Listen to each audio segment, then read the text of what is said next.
उमरकोट में अॼु चूंडुनि जो मैदान सजी वियो, जिते 6 लख खां वधीक वोटर पंहिंजो वोट जो हक़ इस्तेमालु कंदा।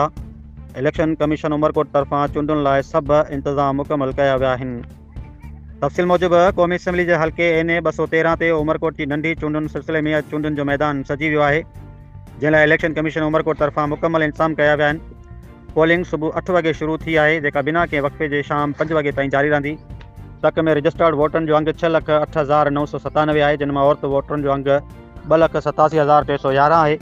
जेके बि पंहिंजो वोट कास्ट कंदा, वोटिंग लाइ तक में कुल 498 पोलिंग स्टेशन क़ाइमु कया विया आहिनि, जिन मां 98 मर्दनि लाइ 28 औरतुनि लाइ 302 गॾियल पोलिंग स्टेशनूं आहिनि।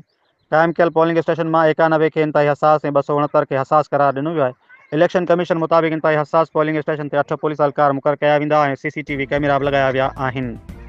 पोलिंग स्टेशन ते मजमूई तौर ते 4,698 अमले खे मुक़ररु कयो आहे, जॾहिं अमन ईमान जी सूरत लाइ 4,200 पुलिस एहलकार ऐं ऑफिसरनि जो अमलो मुक़ररु कयो वियो आहे। कंहिं बि नाख़ुशगवार सूरत जी सूरत में रेंजर्स बि मौजूदु रहंदी।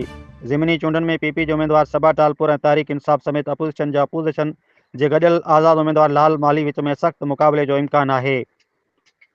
वाज़े रहे थी क़ौमी असैम्बली जी सीट अॻूणे MNA नवाब यूसुफ टालपुर जी वफ़ात सबबि ख़ाली थी हुई। Report doctor Hemlal Baghani, divisional bureau chief.